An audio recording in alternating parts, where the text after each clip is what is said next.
Comenzamos con la ponencia, así que un poquito de silencio, por favor. Comenzamos con el cara a cara. Cristina Garmendia fue ministra de Ciencia e Innovación durante el segundo mandato del presidente del Gobierno, José Luis Rodríguez Zapatero, concretamente, como les he dicho antes, entre 2008 y 2011.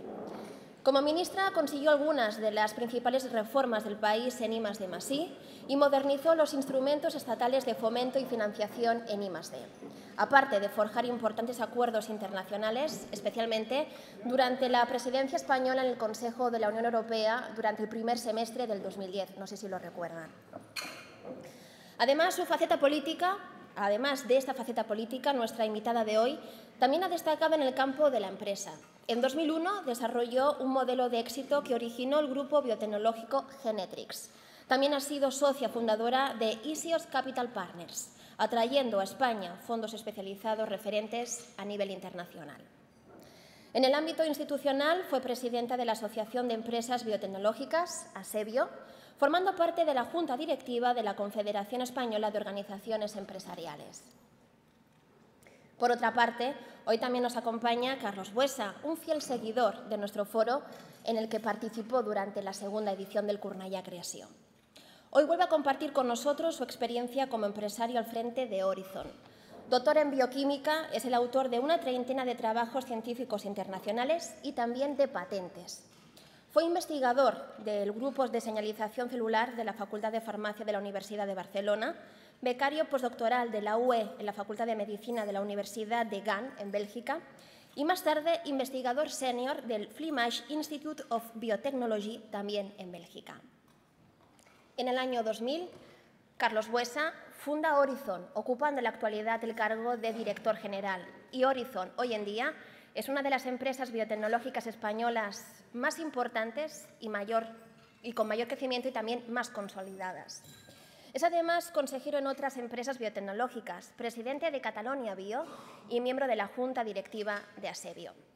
Sin más dilación, es para todos nosotros, especialmente para los que organizamos el Curnalla Creació, un placer presentarles hoy a nuestros ponentes, Cristina Garmendia y Carlos Buesa. Bienvenidos.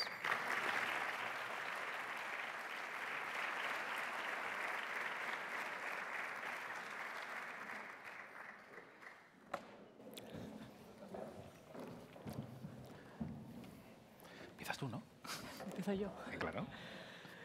Bueno, la verdad es que muy buenas ya tardes a todos y muchas gracias por invitarme a compartir hoy este debate. La verdad es que cuando iba a empezar a analizar el foro y me dijeron que era con Carlos Buesa, ya no analicé más el foro, siempre sí con Carlos Buesa.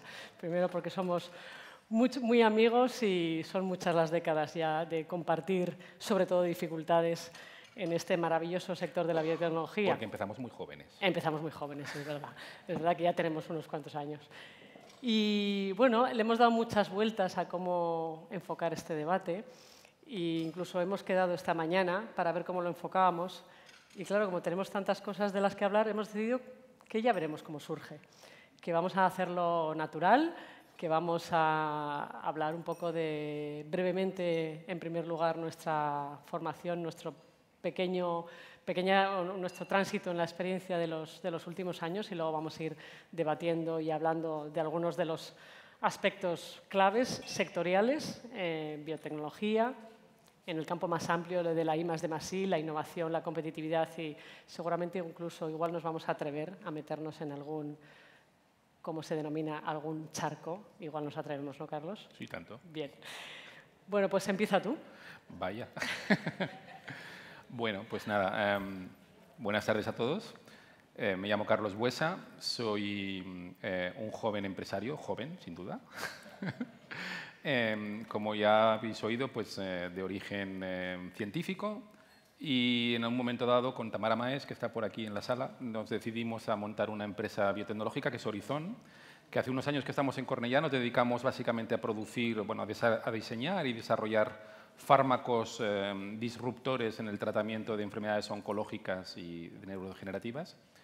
Y bueno, pues estamos con esta vocación de diseñar cosas que puedan ayudar, fármacos que puedan ayudar a los pacientes de crear un modelo empresarial que está basado en el conocimiento, de conseguir la complicidad de la comunidad inversora y de hacer un poquito marca España, de demostrar que en España se pueden hacer cosas tan importantes como en Boston. Recientemente hemos tenido la fortuna de cerrar un acuerdo muy importante con una multinacional farmacéutica, Roche, que ha sido un acuerdo sin duda de los principales que ha habido en estos momentos a nivel internacional en este año, y que yo creo que ayuda de alguna forma a poner en valor que las cosas que están hechas en Cornellà, en Barcelona, pueden tener el mismo valor añadido, la misma seriedad que las que se hacen en Boston o en Cambridge. Y bueno, estamos muy contentos, ¿no? Hoy estoy además doblemente contento porque estoy con Cristina, que es buena amiga, que tiene 16 apellidos vascos. ¿Verdad? Poca broma.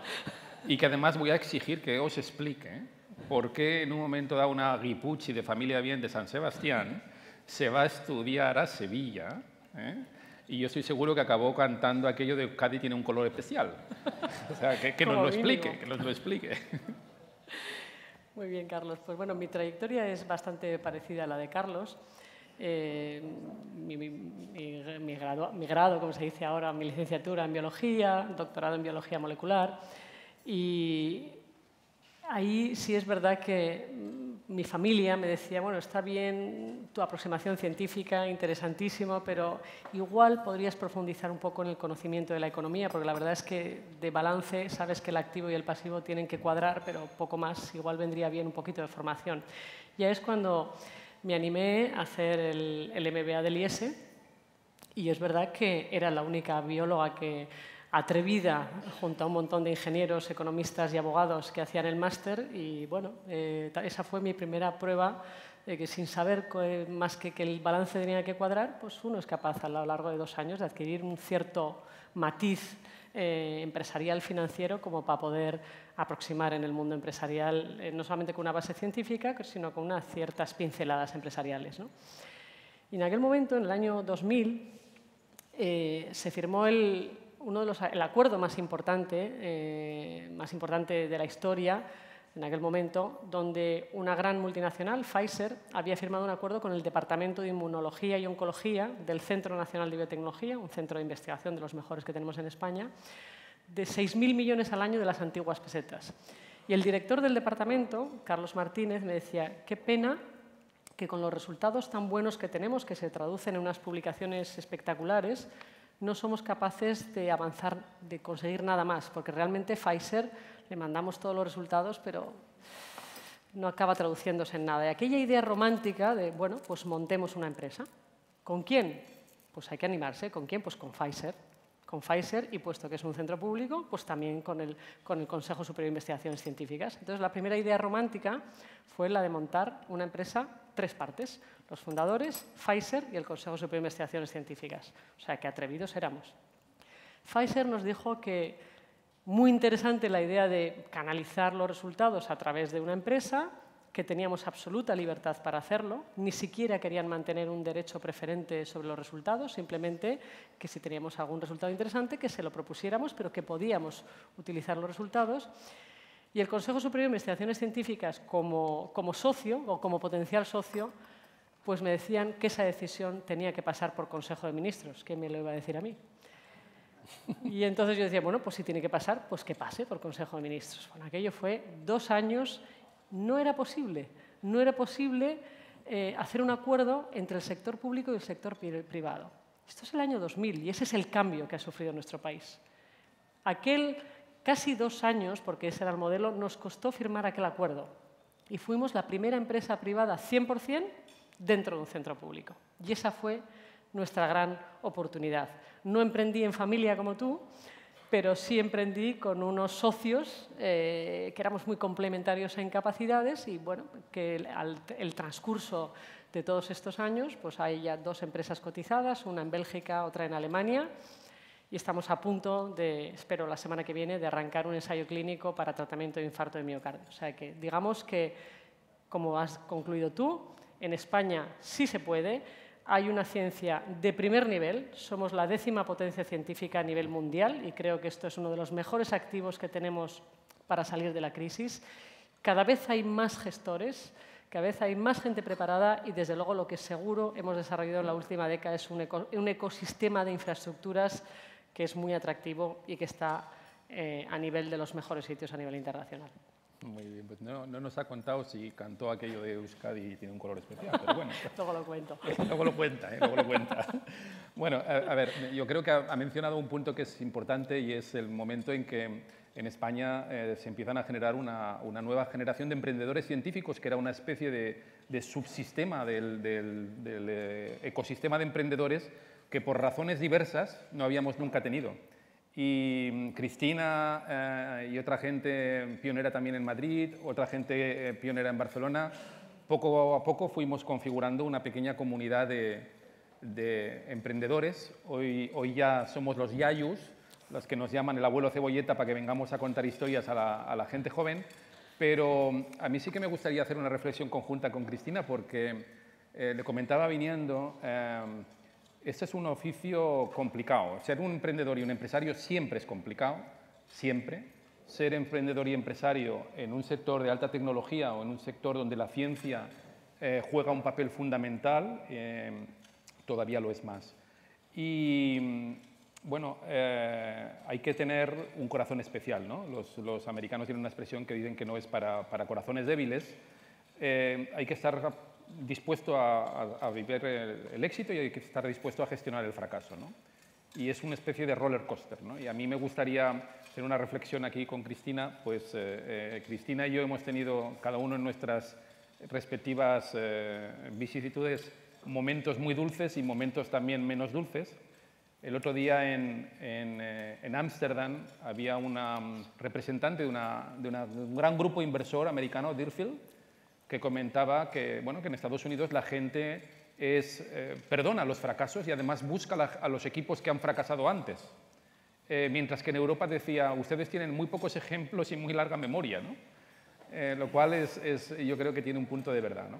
Entonces a mí me gustaría, Cristina, habéis tenido éxitos fantásticos, yo creo que has mencionado Cygnis, Tygenix también es otra bonita historia que yo creo que va a cristalizar en un grandísimo éxito, y habéis tenido fracasos, como es el tema de Bionostra.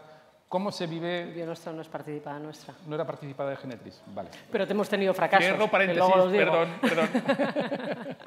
Bueno, entonces, ¿cómo se vive el tema de los éxitos y los fracasos? Bueno, yo creo que además este aspecto que voy a comentar, que también lo compartimos, cuando uno escucha el currículum cuando le presenta, ¿no? Y hay dos aspectos que siempre señalan de mi currículum, y es que presidí la patronal de empresas de biotecnología, SEBIO, y que fui miembro de la junta directiva de COE. Yo quiero compartir hoy con todos que cuando yo asumí a SEBIO, la patronal, asumí una patronal quebrada, con fondos propios negativos. O sea, que eso sí que era valentía, pero es que éramos muy pocos, era necesario avanzar con una patronal, teníamos que avanzar juntos con la defensa del sector y había que asumir lo que hubiera que asumir. Y conseguimos hacerlo por la tipología de los socios, porque nos lo creíamos, porque creíamos que se podía avanzar. Una de las modificaciones de estatutos que introdujimos en aquel momento es que el presidente no se pudiera presentar a la reelección más que una vez, que necesariamente hubiera que cambiar para que siempre hubiera rotación en el sector. O sea, yo creo que hicimos reformas interesantes. Nos invitaron a formar parte de la junta directiva de COE. Os podéis imaginar la impresión cuando se presentan los nuevos y uno se levanta, soy fulanito de tal, presidente de esta patronal, somos 2.800 empresas, 560.000 empleados, y yo me presenté, me levanté, soy Cristina Garmendia, presidenta de la patronal de empresas de biotecnología, somos 32 empresas, no facturamos prácticamente nada, pero tenemos muchísimo potencial. Se hizo un silencio, como bueno, veremos qué pasa, ¿no? ¿Era un momento difícil? Era un momento difícil, era casi heroico emprender en biotecnología. ¿Qué ha pasado en estos años, 2008-2011? Pues que la biotecnología, en los años más difíciles de la crisis, ha duplicado su peso en el Producto Interior Bruto. Ha pasado del 3% al 7,15%. Y esto, remando todos mucho y pasando por muchísimas dificultades. Algunas de las dificultades graves, pues el que estaba todo por construir, el que no había un sistema financiero, y bueno, y ahora hemos progresado, pero digamos que tampoco lo tenemos como lo necesitaríamos, ¿no? No había un sistema financiero preparado para acompañar la innovación. Y esto lo hemos vivido los dos bien de cerca. Yo cuando salía fuera de España a captar financiación para la empresa, y me decían, pues sí, es muy interesante, pero ¿quién es el inversor líder en España? Y en España no había un inversor líder, no había un fondo de capital riesgo de referencia. Entonces, cuando dicen, no, es tu faceta como inversora, tú también has montado o has sido cofundadora de una empresa de fondos de capital riesgo. Sí, pero ha sido por necesidad. Yo os reuní al Consejo de Administración, hay dos vías de hacerlo. Una, nos convertimos en fondo de capital riesgo y otra es que me autorizáis a montar un fondo. Y es la opción que se eligió. Y junto a Joel Zomagué, Josep Sanfeliu y Julia Salaverría montamos Isios. Y se levantó un fondo de 69 millones de euros que acaba de terminar su periodo de inversión y que va progresando adecuadamente. ¿Qué ha hecho ese fondo? Pues analizar desde luego todo lo que hay en España, como sabes bien, 1000 y pico compañías para invertir en 11. Bueno, pues lo que hace falta es que haya muchísimos fondos como Isios, y los hay cada vez más. La Caixa tiene uno, Inverready, CRB, hay varias iniciativas, afortunadamente, que están emergiendo para que de alguna manera las empresas tengan toda su opción, tengan el modelo que tengan de negocio y las empresas se vayan orientando, ¿no? Con lo cual, esa fue una dificultad muy grave, que es la falta de financiación. Las empresas biotecnológicas, en general, son empresas que no facturan y, por lo tanto, tienen que vivir de ampliaciones de capital.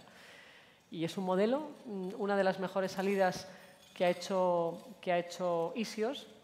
Es una empresa que se llama BioVex, una empresa en Estados Unidos que la ha comprado Amgen. Amgen ha comprado esta empresa por $1.000 millones. ¿Cuánto facturaba esta empresa? 0. No facturaba nada, no tenía ingresos. Lo que vale 1.000 millones, lo que Amgen ha decidido que pagar 1.000 millones de euros es por el activo que tiene la empresa, por los programas. Un poco tu modelo, ¿no? El modelo de Horizon. Lo que vale es lo que habéis transaccionado y lo que sé que tenéis en cartera, que todavía, si acaso, vale más, y espero que sea fruto de una serie de transacciones sucesivas y la demostración de que sí, se puede, desde Cornellá, se puede desde muchos sitios en España, ¿no? Otra dificultad, pues seguramente compartida, pues no era fácil encontrar gestores formados y con experiencia de gestión, ¿no? Desarrollo de negocio, regulatorio, buena ciencia, pero dificultad en la gestión. Y en esto también hemos progresado, yo creo que muchísimo. ¿Hemos tenido fracasos? Sí, claro que hemos tenido fracasos. De hecho, uno de los éxitos de invertir en biotecnología es saber cerrar las empresas a tiempo. No terminar de gastar el dinero, sino saber que cuando una empresa no tiene opción, una opción clara de competir, hay que saber cerrarla. Y el cierre ordenado de las empresas es una virtud del que emprende en biotecnología. Por eso hay que asumir el riesgo del dato biológico, pero estas empresas no pueden asumir el riesgo ni de equipo ni de financiación suficiente. Esto se dice fácil, pero qué difícil es. Es más complicado, sí. Esto es más complicado. Y Cristina, tú que aparte en el mundillo biotech estás en otros mundillos, ¿tiene razón la señora de Deerfield? Tenemos muy larga memoria y muy pocos ejemplos. ¿Perdonamos en Europa? En Europa nos cuesta muchísimo perdonar. Es verdad que la experiencia del fracaso es una experiencia muy enriquecedora. Uno aprende muchísimo más del fracaso que del éxito. Es más, el éxito tiene el peligro de pensar que ha sido el tuyo y que ha sido tu visión, cuando gran parte de los éxitos tienen que ver con las circunstancias, con la oportunidad, con el momento, con el colaborador.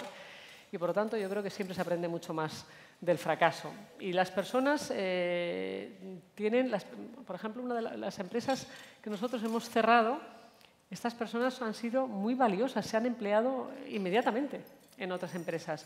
Pero en España tenemos una aversión al fracaso que confundimos con el riesgo, que es una equivocación terrible, ¿no? Hay que asumir riesgos y eso conlleva tener que asumir de vez en cuando fracasos, ¿no? Y sí, yo creo que tiene absoluta razón. Somos, vamos, ¿no? Esa empresa, ¿no? Uy, le fue fatal. No solamente tenemos memoria, sino que nos gusta incluso contarlo. Por eso a mí me gusta nuestro sector, porque el éxito de una empresa como Horizon, ese éxito es un triunfo del sector. Es un triunfo del sector y lo vivimos, yo creo que es una alegría compartida. Y al revés, cuando hay una empresa que tiene problemas, pues, y sobre todo es una empresa emblemática, pues es un golpe al sector, ¿no? Porque el sector no compite. Las empresas biotecnológicas no compiten porque su mercado está en el mundo y las transacciones siempre son con empresas mucho más grandes, multinacionales, y por lo tanto nos necesitamos unos a otros, ¿no? Yo creo que ese es uno de los activos que tiene nuestro sector. No, yo doy fe, ¿eh? Os aseguro que el día que anunciamos el cierre del deal con Roche, en los días siguientes tuvimos como 500 mails de felicitación y la mayoría eran de compañeros del sector que realmente se alegraban de una manera muy, muy emocionante, ¿no? Bueno, sí, la cuestión de todas maneras del fracaso y del éxito yo creo que es un poco definitoria de la cultura empresarial americana o europea, ¿no? Y yo creo que nosotros lo hemos pasado muy mal, como la gente que nos conoce ya sabe, y hemos sufrido muchísimo y hemos realmente visto las orejas al lobo, como se dice habitualmente, ¿no? Pero yo creo que hay algo que es bueno, y lo dijo, creo que lo mencioné la anterior vez que estuve aquí participando en el Cornellà Creació, que lo dijo Hillary Clinton, ¿no? Y es que no hay que dejar nunca pasar las oportunidades que una buena crisis te deja, ¿no? Y una buena crisis siempre te deja oportunidades positivas, ¿no? Yo creo que gestionar la crisis y estar cerca del fracaso, verle las orejas al lobo, tener que tomar decisiones muy complicadas como empresario, como emprendedor, tiene algo de doloroso, pero también tiene algo de ascético, ¿no? O sea, de ascético en el sentido de purificador, ¿no? Y yo creo que ese proceso de aprendizaje del fracaso o de las puertas del fracaso te hace mucho mejor gestor, mucho mejor empresario, y si lo haces bien, desde luego te hace mejor persona. No es fácil porque son momentos duros, pero yo creo que es una faceta importante, ¿no? Y en este aspecto creo que la cultura norteamericana pues es un referente claro. Yo ahí sí que creo que nos tendríamos que mirar un poquito en el espejo, ¿no? Cristina, yo sé que si te doy cuerda te vas a enrollar para rato, pero no puedo, por otra parte, dejar de preguntarte aquí que nos cuentes alguna batallita de tu época de ministra. Me hacen falta 3 o 4 conferencias. Entonces, volviendo al tema de esta nueva etapa de emprendizaje, ¿cómo vives el momento previo a la llamada de ZP y cómo definirías cuál ha sido tu mejor y tu peor momento en esa etapa? Porque se intentaron cambiar muchas cosas, algunas se consiguieron. Era un momento económico en que había un optimismo que luego no hemos vuelto a vivir. ¿Cómo está España en la I+D ahora respecto a la que dejaste tú y qué perspectivas tenemos? Bueno, ¿cómo a uno le ocurre la oportunidad de entrar a formar parte del Gobierno? Bueno, yo no sé cómo de habitual es mi experiencia, pero es en cualquier caso la mía. Yo no había estado en política nunca. Bueno, en política de partido, quiero decir, porque yo creo que en política siempre estamos todos. Vivimos en política, estemos donde estemos, en las instituciones, en las empresas, pero en política de partido yo nunca había estado y, por lo tanto, no tenía ninguna conexión, ¿no? Yo conocí al presidente porque la Oficina Económica tenía un grupo de asesores para precisamente avanzar con el programa Ingenio 2010. Yo estaba ahí y era fascinante porque estaba mucha gente, estaba Amparo Moraleda, Felipe Benjumea, José Manuel Entrecanales, éramos como 14 o 15, ya no recuerdo bien, asesores. Yo estaba porque presidía la patronal de empresas de biotecnología, entonces yo hablaba del sector biotecnológico, las posibilidades del sector de la biotecnología, ¿no? Y yo era de esas, de las de el gobierno, lo que el gobierno debería de hacer es, porque una de las ineficiencias que tenemos es una segmentación de las competencias y el modelo de aglutinar todas las competencias en un ministerio. Y bueno, la verdad es que además del diseño, que eso se quedó ahí, sí que ocurrió bien el programa, yo creo, el programa Ingenio 2010. Bueno, de hecho, se ocurrió bien, se duplicó la inversión en I+D del periodo 2004-2008. Y era fascinante porque era desde fuera ver que lo que un ciudadano de la sociedad propone junto a una reflexión conjunta se hace, pues realmente uno empieza a creer en la política, ¿no? Y esta fue mi experiencia. Y de repente, pues un día me llamaron para ver si quería ponerme... Sonó el teléfono. Sonó el teléfono. Sí, sí, ¿no? Una cosa... Semana Santa, recuerdo, vacaciones, Semana Santa, número desconocido, no oía, estaba tomando algo con mis amigos, mi marido, no oía bien, salgo fuera y claro, ¿con qué cara uno entra dentro? Me dice mi marido, ¿quién era? Digo, luego te lo cuento, una cosa de trabajo. Y claro, yo ya no podía hablar más, no me concentraba en la conversación. Y cuando salí dije a mi marido, no te vas a creer lo que me ha pasado. Digo, me han propuesto formar parte del Gobierno de España. Me dice, y por supuesto habrás dicho que no. Digo, pero es que no se puede decir que no. Dice, sí, sí, claro que se puede decir que no, porque esta familia no tiene por qué someterse a esta experiencia. O sea, que no solamente no tenía experiencia política, sino que tenía oposición familiar. Dicho esto, mi marido me ha acompañado muchísimo y después de acompañarme le quiero muchísimo más. Porque dijo que no, pero luego decidió respetar y acompañar mi decisión, o sea que muy bien, ¿no? Pero esta fue un poco la experiencia. Después de esta decisión de aceptación, y me gusta tener la oportunidad de contarlo, ¿qué pasa después? Esa conversación de más de 5 horas con el presidente del Gobierno en Moncloa sobre cómo aproximar, cómo dimensionar la cartera, él me dijo lo siguiente. Me dijo, mira, yo te voy a respetar como ministra independiente que eres. Te voy a pedir, no te pediré participación política, te voy a pedir respeto al partido que ha ganado las elecciones, faltaría más, y ya está. Y es muy fácil. Yo creo en lo que me estás contando, ojalá lo puedas poner en marcha y me parece bien los objetivos de legislatura que propones. ¿Qué pasa después? Pues el primer reto son este objetivo, ¿con quién lo vas a hacer? ¿Con qué equipo? Como en cualquier estamento, en la empresa, en todo siempre es igual. ¿Con quién? ¿Esto con quién lo voy a hacer? Y ahí yo decía, bueno, ahora vamos a ver esto de con quién, vamos a ver qué capacidad tengo de elegir. Bueno, pues mi experiencia es que yo pude elegir con total libertad a todos los altos cargos de mi ministerio. Todos. Todos. Secretarios de Estado, secretarios generales, directores generales. No solamente no tuve ninguna imposición, sino que ni siquiera tuve una sugerencia. Yo creo que esto es bastante singular, en mi caso. Y por eso lo quiero contar, porque es lo que pasó. Incluso una vez que tuve que realizar un cambio que yo quería explicar al presidente un viernes en el Consejo de Ministros, le dije, presidente, mira, me gustaría explicar un cambio que quiero hacer. Me agarró del brazo y me dijo, cámbialo. Y eso me parece que es una experiencia singular y que fue clave, porque el poder elegir a tu equipo de confianza para poder gestionar la política y tener un objetivo claro, todos juntos, pues ha sido una de las claves del éxito. Quizá fue esa la parte bonita de poder transaccionar una ley como la Ley de la Ciencia, la Tecnología y la Innovación, que tenía que cambiar todo el marco de la Ley del 86 y, por lo tanto, había que transformar el sistema, y por eso pudimos pactar la ley prácticamente con todo el arco parlamentario, excepto con Izquierda Unida, pero incluso entendiendo la posición de Izquierda Unida, o sea, que fue muy interesante, ¿no? La ley salió prácticamente por mayoría absoluta. Pues igual tenía un componente de que el ministerio era técnico. Yo no lo sé, pero sí, la verdad es que sí pudimos pactar. ¿Cuál fue, y eso ha sido uno de los éxitos claros del ministerio, cuál fue el primer pacto? El primer pacto con el Partido Popular es que nadie supiera que estábamos pactando. Ese fue el primer pacto. Nadie lo supo.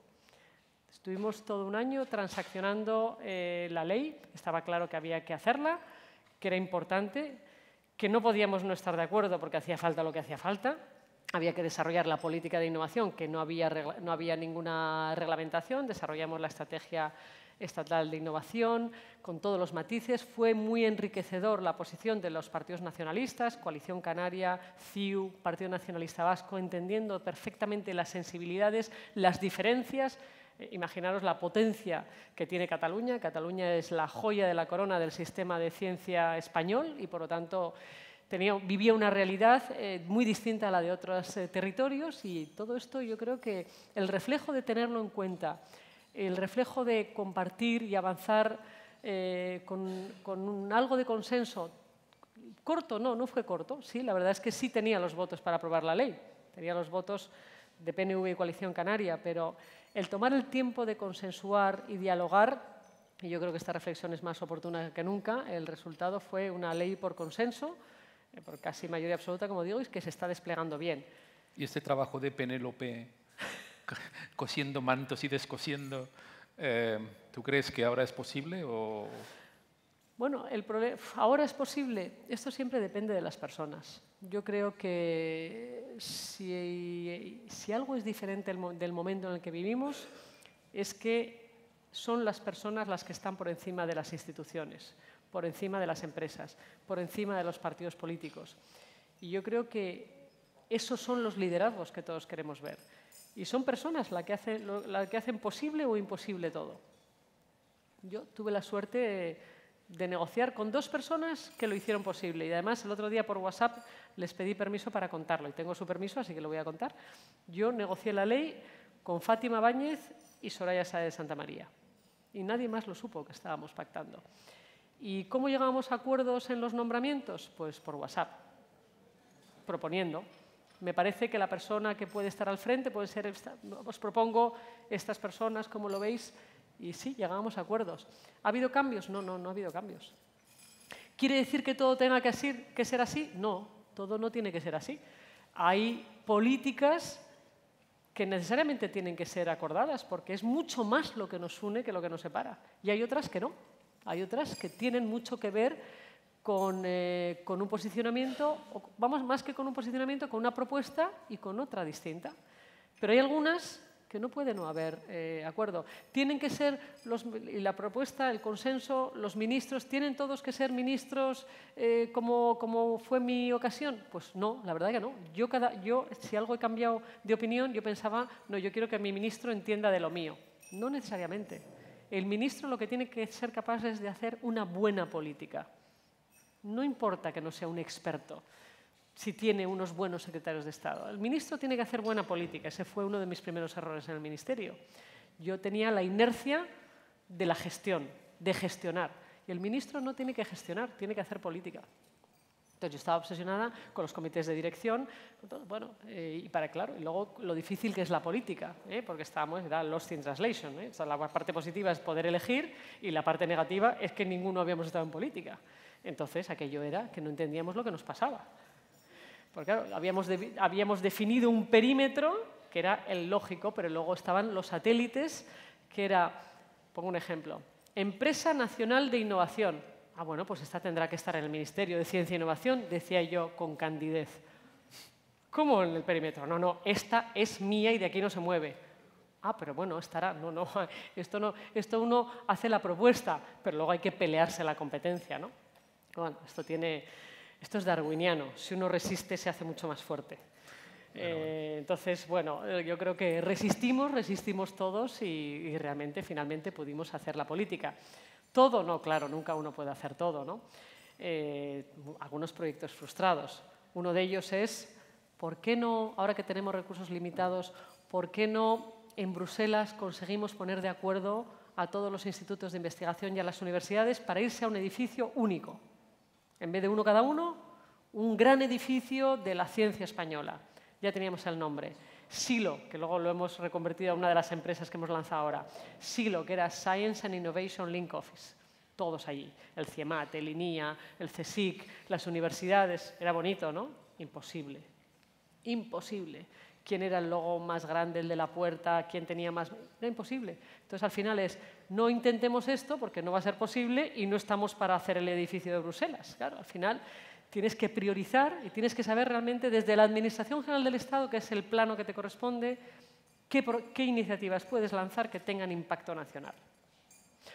Uno de los, también yo creo, aciertos que tuvimos, y en esto tuve una conversación muy interesante también con Cataluña, que es cómo desde el Estado potencias la innovación en relación bilateral, el Estado con cada una de las comunidades autónomas. No una política nacional, no, es bien distinto potenciar la innovación en País Vasco o Cataluña, potenciar la innovación en Andalucía o Extremadura.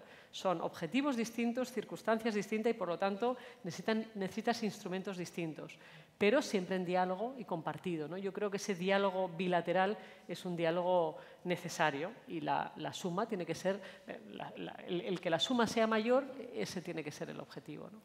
Indudablemente no. El diálogo es absolutamente consustancial y absolutamente necesario, más en España en estos tiempos que tenemos una serie de crisis superpuestas, ¿no? Institucional, territorial, económica, de valores, de organizaciones. Déjame preguntarme a ti también, ¿eh? Yo también te quiero preguntar. A ver. Tú, como empresa catalana y el papel que has jugado en Cataluña, clave, eres claramente la voz de la biotecnología en Cataluña, un referente clave. ¿Cómo lo has vivido? ¿Cómo has vivido cuando yo estaba en el gobierno? ¿Cómo lo veías? ¿Esta con la que compartíamos esto ahora? ¿Y ahora qué hacemos? Qué malvada, ¿no? Ajustes.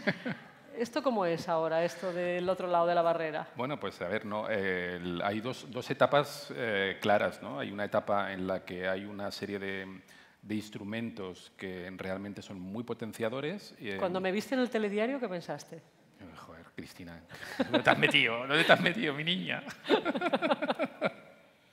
No, yo creo que hubo claramente dos etapas, ¿no? Una primera etapa que fue fascinante, que una etapa en la que había, bueno, pues una situación económica, era la etapa en que se estaba gestionando la ley de la ciencia, etcétera, y que para empresas como Horizon fue realmente el programa Ingenio 2010 que has comentado. Nosotros nos hicimos empresa grande con el programa Ingenio 2010, ¿no? A veces uno se pregunta, bueno, ¿estos instrumentos públicos para qué sirven? Bueno, pues sirven para que una empresa como era Horizon, que estábamos en el parque científico, que éramos 20 personas en aquel momento, pues diera un salto cualitativo en personal, en capacidades, en competencias, que nos posicionó para que unos años más tarde cerráramos el acuerdo que hemos cerrado con Roche, ¿no? Por lo tanto, son, digamos, elementos cuánticos de crecimiento que fueron muy importantes, ¿no?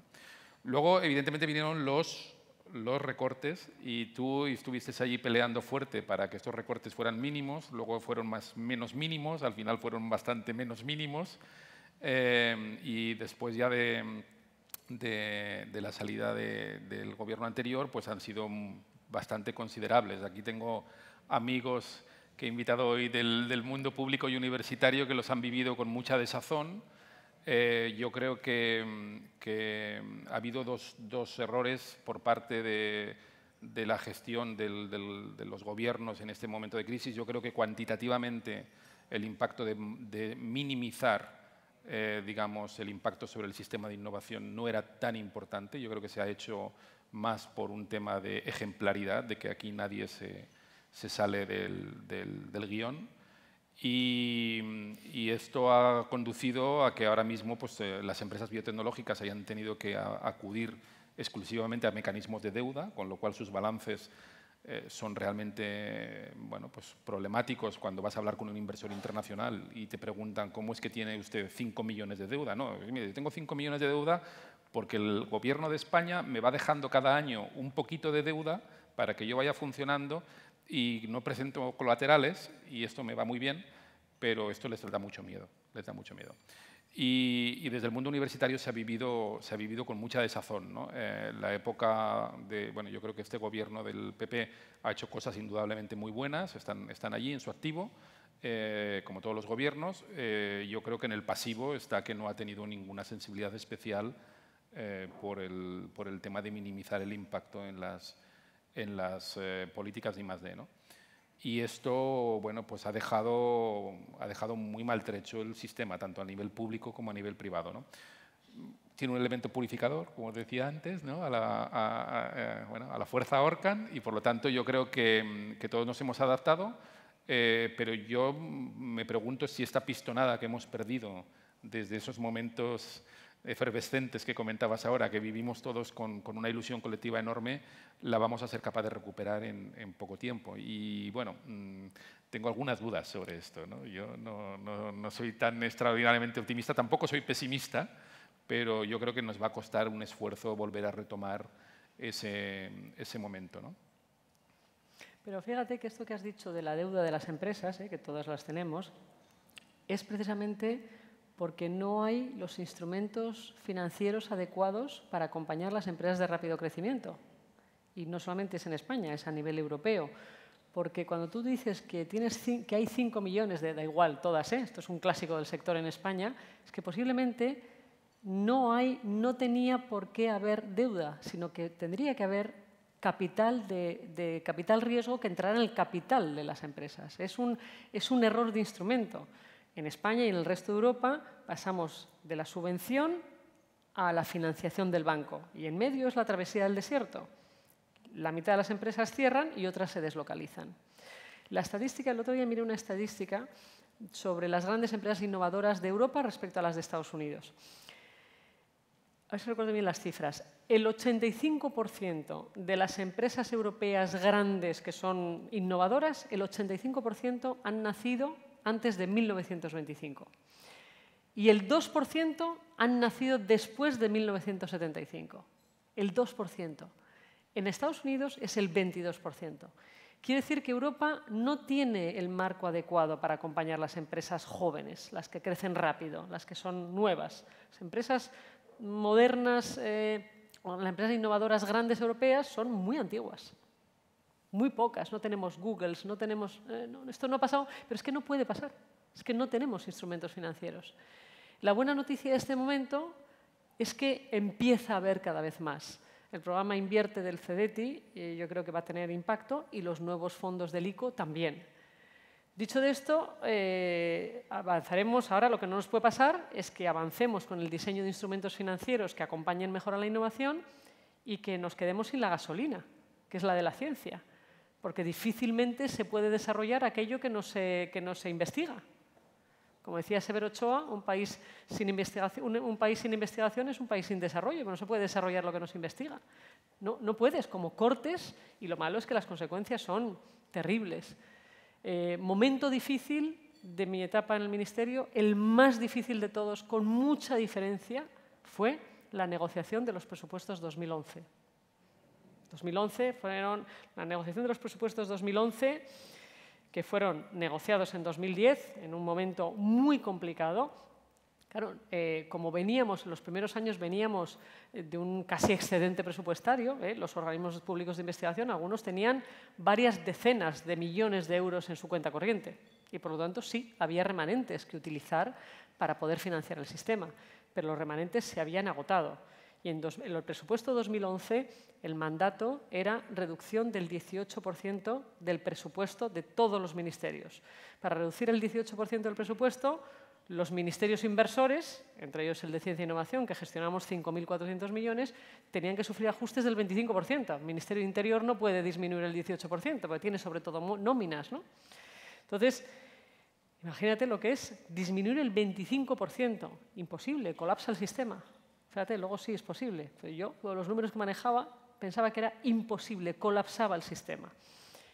¿Y qué pasó en los presupuestos 2011? Pues que el Ministerio de Ciencia e Innovación quedó fuera del ajuste. El 0,77% de presupuesto es lo que tuvimos que disminuir. Ese Consejo de Ministros, esa discusión y esa decisión del presidente del Gobierno, porque eso es una decisión, eso es lo contrario al café para todos. Eso es una decisión de priorizar un camino. Esa decisión, esa negociación es lo más difícil que yo hice y me acuerdo, de hecho, casi cuando salí del Consejo de Ministros estaba me sentía como enferma. Primero eufórica y luego como lo más difícil. Y pensé, claro, la vuelta al Consejo de Administración va a ser Disneylandia después de esto. Y efectivamente, es mucho más fácil el Consejo de Administración que el Consejo de Ministros, seguro. Bueno, ya se sabe aquel dicho, ¿no?, de que en política tus peores compañeros son los compañeros o de gabinete o de partido, ¿no? Pero bueno, no, has mencionado antes un tema que a mí lo estábamos comentando en la mesa, en la comida, ¿no?, que yo creo que también podría ser un elemento de reflexión, ¿no?, y es el problema europeo, ¿no? Europa de repente se nos ha convertido en un enfermo, ¿no? Y es curioso porque estos diagnósticos de la falta de competitividad de la empresa europea y de la universidad europea y de la traslación de universidad a producto, de universidad a mercado, de universidad a riqueza, vienen de muy lejos. O sea, ya hay la agenda de Lisboa, vienen de la época, incluso, si no me falla la memoria, de Mitterrand. O sea, que vienen realmente de muy lejos. Y no hemos sido capaces realmente de articular un sistema europeo que favorezca, ¿no?, la innovación y la traducción del conocimiento en riqueza, ¿no? Pero es que ahora se nos ha ido complicando la película, ¿no? O sea, sobre este tema, que era un tema más o menos sectorial, tenemos otro tema que es el tema, digamos, de la construcción europea, ¿no? Y claro, a mí, por ejemplo, como emprendedor, como empresario, yo viajo muy a menudo a Estados Unidos. Cada vez que vengo de Estados Unidos, mi hijo se ríe de mí, me dice que soy un facha porque me gustan los americanos. Y yo le digo que tiene que ir allí y conocerlos, ¿no? Porque realmente es un continente con una vitalidad, los empresarios tienen un dinamismo, todo el sistema está montado para favorecer que las ideas florezcan y lleven a buen término, ¿no? Y yo creo que aquí en Europa no somos capaces de hacer esto, pero es que no solamente no somos capaces, sino que además tenemos una visión un poco de campanario y todo el tema se va como complicando, ¿no? O sea, yo creo que es un momento, lo veníamos comentando en la comida, ¿no? Un momento de reflexión colectiva, ¿no? Los resultados de las últimas elecciones europeas, ¿no? que de alguna manera suponen en muchísimos países de la Unión Europea, de una forma o de otra, un dar la espalda al proyecto colectivo o un toque de atención. Quizás esa sería la visión más optimista, un toque de atención. Porque salvo la excepción de Italia, yo creo que todos los demás países han demostrado que tienen una cierta patología social y que hay un descontento y hay un disconfort. Y sin unas sociedades bien cohesionadas e ilusionadas, pues es complicado, ¿no? Generar un proyecto común, un proyecto de riqueza, un proyecto de competitividad, ¿no? Entonces, yo no sé si nos vamos a acabar convirtiendo en un parque temático dentro de 30 años que nos vengan a visitar los japoneses y los chinos. La Sagrada Familia estará acabada. Y no sé por dónde van a ir los tiros y qué futuro tendrán nuestros hijos, pero a mí realmente las elecciones europeas me han dejado pensativo, ¿no? Y a mí me gustaría que tú, que eres también una experta en innovación a nivel europeo, pues, no sé, comentaras también un poco esto, ¿no? En Europa, y la verdad es que el haber tenido la oportunidad de presidir la Unión Europea te da también una experiencia de entender muchísimo mejor los mecanismos de Europa. Lo que está claro es que la Agenda de Lisboa, el Tratado de Lisboa, no cumplió ni de lejos los objetivos, ¿no? Y yo creo que una de las conclusiones es que uno no puede basar los indicadores en el dinero que uno introduce en el sistema. Uno tiene necesariamente que vigilar lo que uno obtiene detrás de esa inversión, sobre todo por responsabilidad y por rendición de cuentas a la ciudadanía que lo financia, ¿no? Y hubo la carrera de cuánto invertimos en I+D+I en función del Producto Interior Bruto. Y había que inyectar, inyectar, inyectar. Y llega un momento en el que hay dificultades y no se puede inyectar. Lo malo es que en el ámbito de investigación, como los proyectos son plurianuales, no solamente es lo que inyectaste, es lo que has comprometido en los siguientes años. Que como has comprometido son proyectos trianuales o cuatrianuales, no te deja margen para hacer nada. Porque el dinero disponible es muy poco. ¿Qué ha pasado en Europa? No en todos los países, porque algunos países han priorizado totalmente la I+D+I. Pero una de las dificultades que ha habido en España, y yo tengo que señalarlo, me duele lo que voy a decir, pero es lo que viví, ¿no? Es que en los primeros años la comunidad científica era como, no, a mí no me toca, esto lo he oído, yo no tengo por qué preocuparme de la economía. Bueno, es que posiblemente la comunidad científica ha vivido a espaldas de la realidad económica del país. Y sí, es que nos toca a todos. Y la comunidad científica tiene una responsabilidad con el país. Primero, porque, sobre todo con la comunidad científica pública, del sistema público, sobre todo porque la financiamos entre todos. Y claro que tiene una responsabilidad. Tiene responsabilidad de impactar en una mejora del estado de bienestar a través de un impacto social y a través de mejorar la competitividad económica. Entonces, a esto España no le ha prestado atención y Europa tampoco. ¿Qué cambios ha hecho Europa en esto, ¿no? Yo he estado asesorando a la Comisión en toda la estrategia de partenariado público-privado y ha sido muy gracioso en un comité que presidía el ex primer ministro de Finlandia, Esko Aho, que imaginaros los datos de Finlandia respecto a los de España, y había una persona de Harvard y decía, estábamos con algunos comisarios en la reunión, dice, yo hay algo que no entiendo porque, claro, yo hago un trabajo y dedico el mismo tiempo a trabajar que a justificar el trabajo que hago. Y luego, además, me pasa otra cosa, que es que cuando mando cada día la justificación de lo que hago, nadie me contesta. Y decía el comisario, si no te contestan, vamos bien. Este es uno de los problemas que tiene Europa, que es toda la burocracia que hay detrás, ¿no? Pero dicho esto, la reflexión que hay detrás de Europa es, tenemos que cambiar la aproximación. ¿Cómo se ha diseñado el Horizonte 2020? Pues tiene 3 grandes ejes. Lo primero es ciencia para la ciencia. La ciencia fundamental tiene que estar muy bien financiada.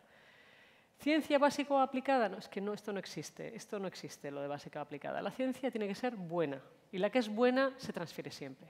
Entonces, criterios de excelencia científica, ciencia para la ciencia. Luego, ciencia para capacitar la industria. La industria europea necesita capacitarse del impacto que pueden tener las nuevas tecnologías. Biotecnología, nanotecnología, microelectrónica, todo esto hay que capacitar la industria europea. Y luego, ciencia para la sociedad. Europa tiene unos retos acuciantes y el sistema científico tiene que inspirarse y tiene que ser proactivo en la propuesta de desarrollos de programas que conduzcan a producir servicios, productos que den respuesta a estos grandes retos. El envejecimiento de la población, el cambio climático, la dependencia energética, abastecimiento de agua, gestión inteligente de las ciudades. Estos son nuestros retos. El envejecimiento de la población, en 2050 duplicaremos la población mayor de 65 años, triplicaremos la mayor de 80 años y, si nada cambia, viviremos el 20% de nuestra vida enfermos. Y, por lo tanto, esto es que es insostenible. ¿Es un problema? Sí, es una circunstancia preocupante. Desde luego, lo que es claro es que es una oportunidad para desarrollar productos y servicios que atiendan este reto. Entonces, ese es el posicionamiento ahora mismo europeo. ¿Funcionará? Está diseñado para que funcione, pero habrá que evaluarlo. Habrá que evaluar y enfatizar mucho más en qué estamos obteniendo de cada uno de estos programas que tienen esos tres objetivos. ¿Qué ha pasado con el resultado de las elecciones? ¿Es un horror el resultado de las elecciones? Bueno, yo creo que, es verdad que soy igual más optimista de la cuenta, pero yo creo que son lo suficientemente malos como para que obligatoriamente haya una profundización en la reflexión del cambio. Si no hubieran sido tan malos, posiblemente no se hubiera dado esto. Hubiera habido una explicación, claro, ha pasado esto porque en realidad, pero vamos a recuperar de esta manera. No, yo creo que el resultado es así no podemos seguir. Tiene que haber nuevas propuestas, tiene que haber contundencia con algunos aspectos, como el de la corrupción. Contundencia. No podemos seguir así. Yo echo de menos contundencia con algunos de los problemas que tenemos y apuestas selectivas por este camino y que cada partido señale su camino, el que proponga y el que nos explique cómo... Ya estamos terminando, ¿ya? Bueno. O sea, ¿que ha sido tremendo el resultado electoral? Pues yo creo que vamos a salir mejor. Yo creo que vamos a salir mejor después de este resultado electoral. Yo creo que va a haber propuestas que necesariamente no tengan que ver a cómo veníamos trabajando. ¿Tú cómo lo ves? Bueno, yo insisto, yo creo que es una profunda muestra del malestar europeo que se extiende de norte a sur, que toma diferentes formas. Yo creo que Europa es capaz de encontrar un relato común, un relato ilusionante. Yo creo que el problema no es tanto un problema de corrupción, que es un problema muy llamativo, ¿no? Y a la gente le enciende mucho. Yo creo que al final es un problema de recuperar un contrato social. El otro día había una conferencia brutal de un comunista súper revolucionario, que es el señor presidente del Banco de Inglaterra, ¿no? Y este señor les hizo una conferencia hace 3 o 4 días, salía publicada la reseña en el Guardian, diciendo que no puede ser sostenible en el medio plazo un sistema en el cual esté montada la estructura de que o gano yo o pierdes tú. Entonces, yo creo que en Europa se ha vivido con enorme malestar esta crisis, que ha empezado siendo una crisis financiera y ha acabado siendo una crisis económica, ha acabado siendo una crisis financiera, porque de alguna manera la percepción es que ha habido unos ciertos, digamos, compromisos fundamentales que se han roto, ¿no? Y todo esto se ha terminado por aderezar por populismos y localismos varios, ¿no? Entonces, estamos lejos del espíritu de Kohl, de Mitterrand, de los padres fundadores, ya ni te cuento. Y bueno, yo creo que Europa tiene una historia complicada detrás, ¿no? Si somos capaces de mirar en positivo y alguien es capaz de aglutinar esto y construir un relato que ilusione a la gente, pues será bueno, pero yo tengo mis reservas, ¿no? Y no lo sé, tú eres una persona que ha tenido un cauce de interlocución súper privilegiado con gente como Andreu Mas-Colell, con gente que está súper en responsabilidades muy elevadas aquí. Has tenido un cauce de interlocución con ellos muy fuerte. Yo no sé cómo ves tú ahora la situación respecto al tema de la innovación. Hay diálogo entre el Gobierno central, hay diálogo entre el Gobierno de Cataluña en el tema de la innovación. ¿Cómo estamos en el tema de la innovación? Yo, si hay diálogo entre el Gobierno central y Cataluña, evidentemente no lo conozco, no lo sé. Yo quiero asumir que no puede no haberlo. No puede no haberlo. A mí cuando me decían en mi etapa de ministra, vas mucho a Cataluña. Digo, si es que es el 20% del Producto Interior Bruto, tendría que estar una quinta parte de mi tiempo aquí, claro. Porque no solamente Cataluña tiene unos activos en materia de ciencia e innovación muy especiales, protagonistas, es el líder de España, sino que tiene que aportar a través de la cooperación y tiene mucho que ganar a través de la cooperación. O sea, que realmente hay comunidades autónomas en España, como Extremadura, ahora ya solamente queda afortunadamente Extremadura, que son receptores netos de los fondos tecnológicos de Bruselas y tiene mucho que aportar a la colaboración entre comunidades autónomas. Está habiendo diálogo. Lo que no puede haber es una parálisis por falta de diálogo. Si no hay diálogo político, tendrá que haber diálogo social y tendrá que haber una respuesta. Yo creo que uno de los mayores problemas que tiene ahora mismo la política es la falta de agradecimiento y de reconocimiento. Yo creo que ojalá seamos capaces como ciudadanos de reconocer y de agradecer la política que se hace bien. No todo se hace mal. Muchas cosas se hacen muy bien. Las hacen muy bien personas determinadas. Y qué poco agradecido es esto de señalar un camino. Imposible hacer política de medio y largo plazo como no haya un reconocimiento al camino trazado por personas, por hombres y mujeres que apuestan por un camino. La política, en mi opinión, está a falta de reconocimiento. No todo está mal. Hay muchas cosas que están bien. Hay muchas personas que hacen las cosas muy bien. Y yo creo que hay que comprometerse. No necesariamente depende. Llega el momento de votar y uno vota. Sale un gobierno, afortunadamente, elegido democráticamente. Respetemos, acompañemos y agradezcamos. Y lo que está mal hay que decirlo, pero lo que está bien también. No, yo estoy completamente de acuerdo. Yo creo que tenemos que incidir un poquito en esta especie de pausa colectiva sobre este estupor que tenemos y mirar hacia adelante con optimismo. No sé si tenemos tiempo para hacer alguna pregunta a la audiencia, ¿no? Para hacer preguntas a la gente, por supuesto que sí, pero en todo caso también un aplauso para nuestros ponentes que han hecho una magnífica actuación.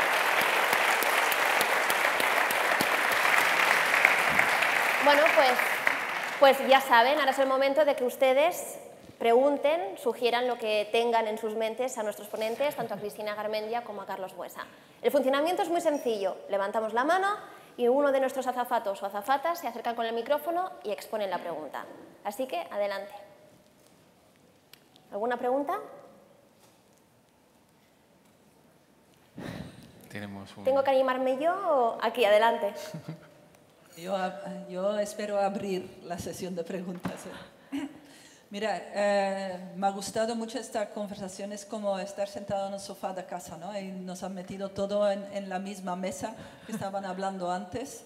Ha sido yo creo que una conversación muy cercana, ¿no?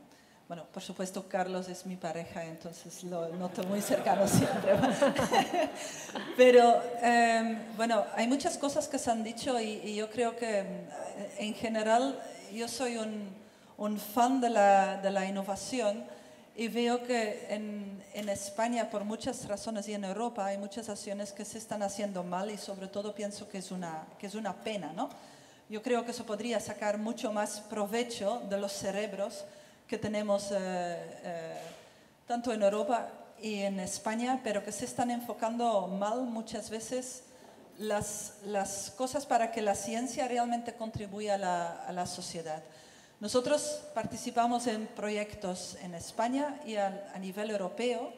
En Europa están muy preocupados por la transferencia, no tanto por la transferencia, por la proyección que tiene la ciencia en la sociedad, ¿no? Que la sociedad se entere de lo que se está haciendo.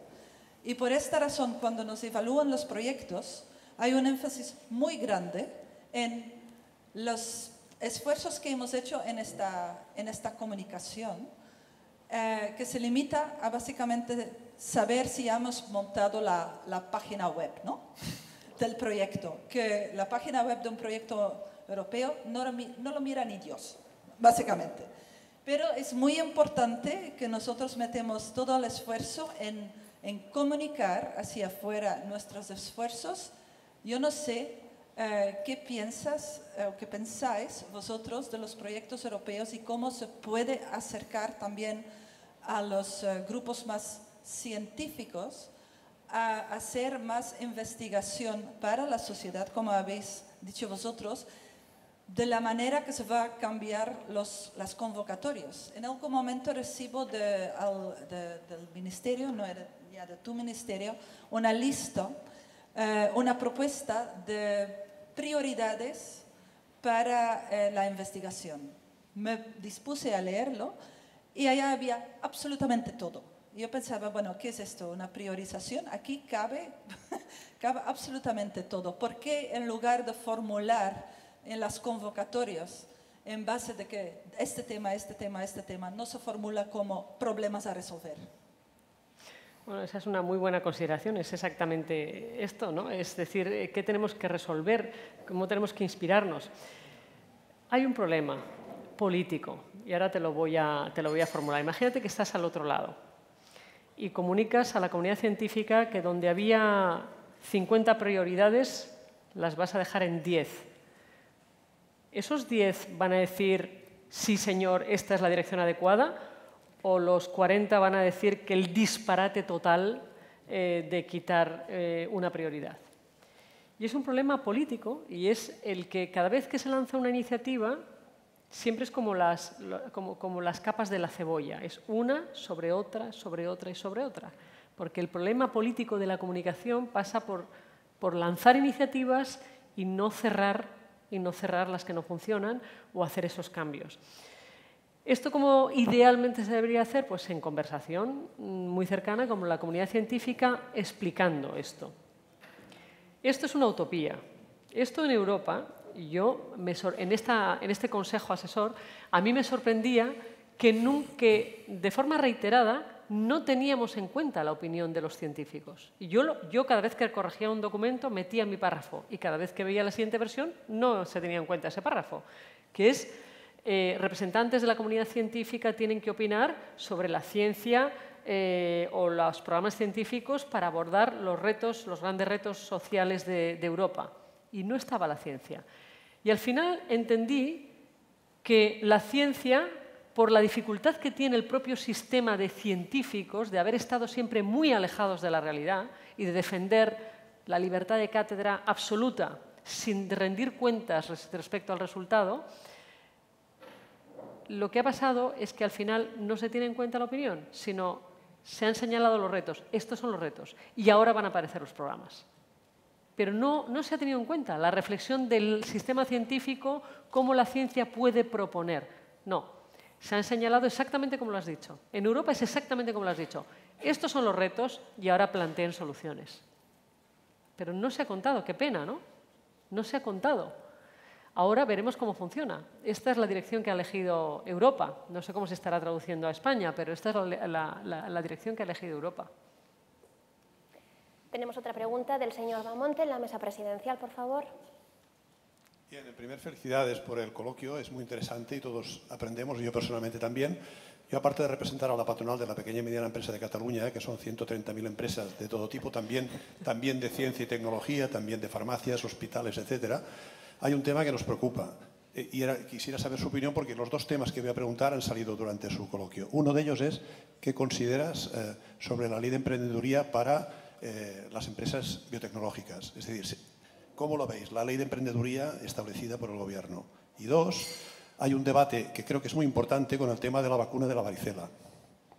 Sabéis que las sociedades científicas, lo acaba de explicar, debería de haber consenso para consultar la opinión, por ejemplo, de los pediatras y de los médicos epidemiólogos sobre ese tema. El Gobierno unilateralmente, este tema ha quedado fuera de las vacunaciones y estamos teniendo problemas y hay quejas de la sociedad científica de que no se ha contado con ellos para cuándo debería de hacerse la vacunación de la varicela o no, a qué edades y cuándo y de qué forma. Es un tema grave en este momento, ¿no? Y sobre todo felicitarles por el coloquio. Gracias. Muchas gracias. ¿Yo? ¿Tú? Tú. Bueno, la ley de emprendedores yo creo que tiene algunos aspectos positivos, ¿no? Siempre uno echa en falta cosas, ¿no? Como nosotros intentamos, por ejemplo, una de las asignaturas pendientes que creo que se podía haber desarrollado ahí es el Estatuto de Joven Empresa Innovadora. ¿Te acuerdas cómo lo peleamos? Y tanto. Sí, o sea, cuando una empresa es innovadora, establecer un estatuto y que las empresas tienen que cumplir unos requisitos, ¿no? Para tener una vía clara, como desgravaciones, financiación y tal. Bueno, esto yo lo echo de menos, sobre todo porque está previsto en la ley y por lo tanto está acordado. Es una pena que no aparezca en esa ley de emprendedores, ¿no? Claro, todo lo que es ayuda fiscal, pues siempre es positivo. Eso, evidentemente, siempre es positivo, ¿no?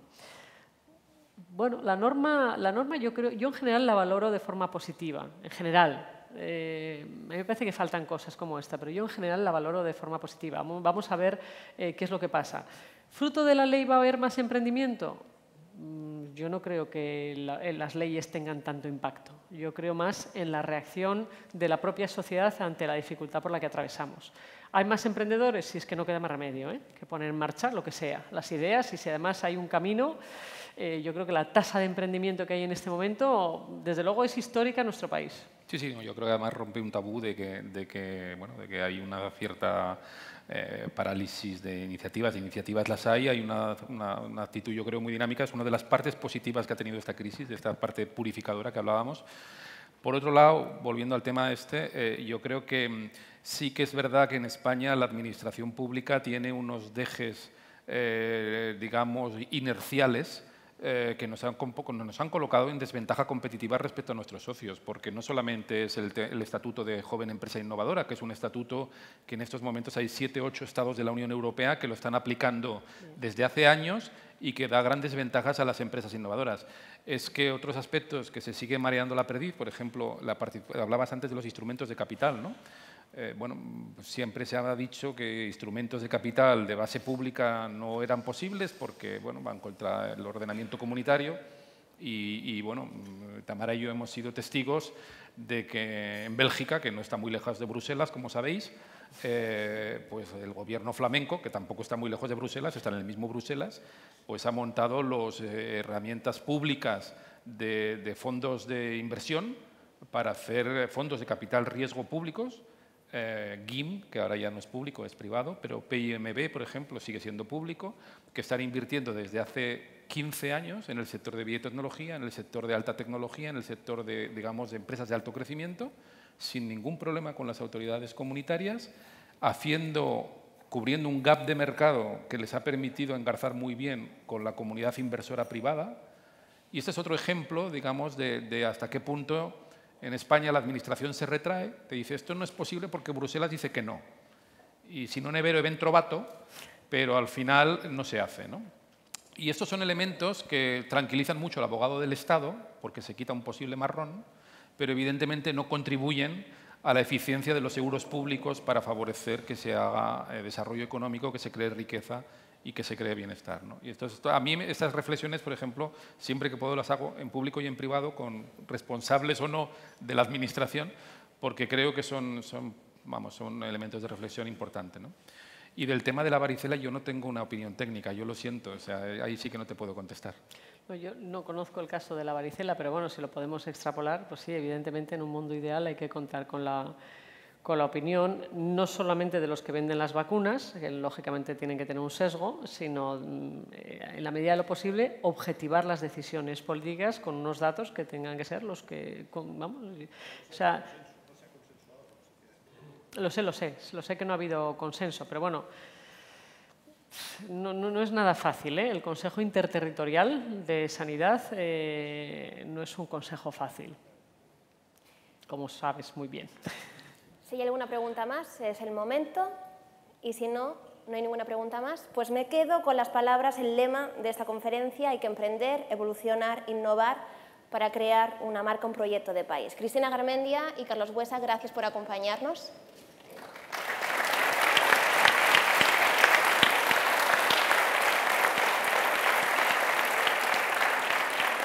Y ustedes ya saben, les recordamos que la próxima cita es el 19 de septiembre, ya después de las vacaciones de verano, en este caso hablando de liderazgo, con Toni Nadal, entrenador de élite y preparador de su sobrino, Rafa Nadal. Nos acompañará quien también nos acompaña hoy, el periodista y empresario Manuel Fuentes.